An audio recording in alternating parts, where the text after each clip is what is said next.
నమస్తే K24 news. Nalgonda జిల్లా నుంచి కలిచివేసే విషాద ఘటన ఒకటి వెలుగులోకి వచ్చింది. నల్లగొండ పట్టణంలోని సంజీవిని హాస్పిటల్లో గత డిసెంబర్ 31వ తేదీ నుంచి 3 సంవత్సరాల చిన్నారి వైద్య చికిత్సలు పొందుతున్నాడు. చికిత్సకు బాగా స్పందిస్తున్నాడని, బాబు ఆరోగ్యం పూర్తిగా మెరుగుపడుతుందని, మరో 2 రోజుల్లో డిశ్చార్జ్ చేస్తామని వైద్యులు తల్లిదండ్రులకు తెలిపారు. అయితే ఈరోజు ఉదయం బాబుకు సెలైన్ ఎక్కించిన కొద్దిసేపటికే తీవ్ర రియాక్షన్ రావడంతో పరిస్థితి ఒక్కసారిగా విషమించింది. వైద్యులు ఎంత ప్రయత్నించినప్పటికీ చిన్నారి ప్రాణాలు నిలవలేకపోయాయి. ఈ ఘటనలతో తల్లిదండ్రులు తీవ్ర ఆవేదనకు గురయ్యారు. బాబు మృతికి వైద్యుల నిర్లక్ష్యమే కారణమని ఆరోపిస్తూ తల్లిదండ్రులు, బంధువులు, స్థానికులు పెద్ద సంఖ్యలో ఆసుపత్రి వద్దకు చేరుకుని ఆందోళనకు దిగారు.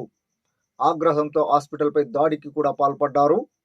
సమాచారం అందుకున్న వెంటనే సిఐ హుటాహుటిన సంఘటన స్థలానికి చేరుకుని పరిస్థితిని అదుపులోకి తీసుకువచ్చే ప్రయత్నం చేశారు. బాధిత కుటుంబ సభ్యులను శాంతింపజేస్తూ న్యాయం జరుగుతుందని హామీ ఇచ్చారు. ఈ ఘటనపై పూర్తి స్థాయి విచారణ చేపడతామని పోలీసులు తెలిపారు. చిన్నారి మృతితో నల్లగొండలో తీవ్ర ఉద్రిక్తత నెలకొంది. ఈ ఘటనపై మరిన్ని వివరాలు తెలియాల్సి ఉంది.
ఒకటి గుర్తుపెట్టుకో, డాక్టర్లు ఎవరైనా సరే ప్రతి ప్రాణాన్ని కాపాడడానికి ఉన్నవాళ్ళు.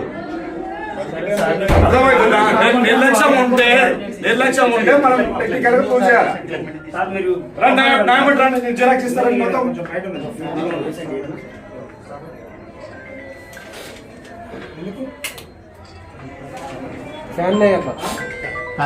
ఫేర్గా చెప్పాలండి. ఒక హెచ్ఆర్ డిపార్ట్మెంట్ పెట్టుకోవాలా, ప్రతిదీ అప్డేట్ ఇవ్వాలా. హెచ్ఆర్ డిపార్ట్మెంట్ ఉందా మీ దాంట్లో?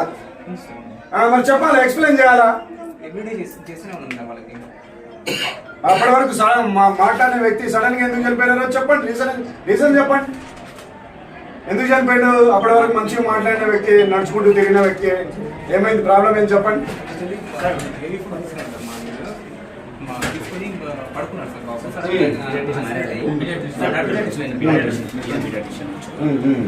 ఏం జరిగింది చెప్పండి సార్. వీడు పేషెంట్ మనకి 31వ తారీఖు సాయంత్రం మన దగ్గర రావడం జరిగింది సార్. ఆ రోజు బాగా ఆయుధంతో మన దగ్గర వచ్చారు. ఆల్రెడీ పేషెంట్ బయట 15-20 రోజుల నుంచి అడ్మిట్ అయ్యి ఉన్నారు హాస్పిటల్. మెయిన్ ప్రాబ్లం ఏంటి? నిమోనియా. సో వాళ్ళు ఏంటంటే మన దగ్గర రావడం జరిగింది. అప్పుడు ఆయుసం మేము చెప్పాము, మొత్తం ఎక్స్ప్లెయిన్ చేసాం ఎట్లా ఉంటుంది. తర్వాత అవసరమైతే వెంటిలేటర్. మీ హాస్పిటల్ ఎప్పుడు, ఏ రోజు జాయిన్ అయ్యాడు? 31వ తారీఖు. ఓకే. ఆ రోజు మేము ఐసీలో పెట్టి జనరల్ వార్డ్ షిఫ్ట్ చేస్తాం. షిఫ్ట్ చేసినాక 7 రోజుల నుంచి యాంటీబయాటిక్ ఉన్నాం. ఈ రోజు మధ్యాహ్నం 2 గంటలకు బాగా తిన్నాడు, మంచిగా ఆడుతున్నాడు. సడన్ గా సడన్ గా ఆయాసం వచ్చింది. సో విత్ ఇన్ 20 minutes గుండె ఆగిపోవడం జరిగింది. With in 20 minutes. So mostly ఏమన్నా ఓవర్ చిన్న అవకాశం ఉంది. కన్ఫర్మేషన్ కావాలంటే మనం పోస్ట్ మార్టం చేపిస్తాం. ఓకేనా? సార్ ఇది ఇక్కడ చూడాలి సార్ ఇట్లా వేరే కాడ చూసుకోవడం మళ్ళీ ఇలా చూస్తున్నాడు సార్ మరి లోపల పేషెంట్కు సీరియస్ ఉంది ఇప్పుడు సార్. నేను ఒకటి గుర్తుపెట్టుకోవాలి బ్రదర్. ఒకటి ఈయన చెప్పినటువంటి చేసినటువంటి విధానం చెప్పాడు. రెండు మనకి ఎవిడెన్స్ ఉన్నది. మూడవది పోస్ట్ మార్టం చేపిస్తే ఆ ఆస్పిరేషన్ దాంట్లో వాయినాలలోకి ఫుడ్ ఏమైనా వెళ్ళిందని తెలుస్తుంది. అర్థమవుతుందా? చేపిద్దాం. పోస్ట్ మార్టం అంటే మరి అవును, మరి ఇప్పుడు నువ్వు ఇప్పుడు ఊకనే అలిగేషన్ చేయగానే కాదు కదా, మనం నిరూపించాలి కదా. నేనేం జరిగిందంటే మేము వచ్చినాం ఫస్ట్ పైన ఉన్నాడు బాబు పైన ఉన్నాడు ఇవ్వండి, నాకు ఇవ్వండి. బాబు పైన ఉన్నాడు అదేనా రైట్. బాబు పైన ఉంచారు బెడ్ మీద పడుకున్నాడు మేము వచ్చిన తర్వాతకి అక్కడ వీళ్ళ మేనేజర్ ఎవరో ఉన్నాడు ఇంజెక్షన్ వేసినారు ఇంజెక్షన్ వేసిన తర్వాత 10 నిమిషాల్లో చనిపోయిండు అని చెప్పినారు చివరి ఇంజెక్షన్ ఏం వేసినారు?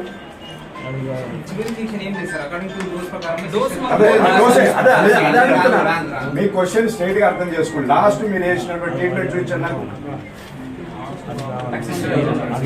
ఏం చేసిండు అది? అదే, అదొకటి clarity ఇవ్వండి. ఇంజెక్షన్ వేసిండు వేసిన తర్వాత చనిపోయిండు అని చెప్పిండు ఓకే.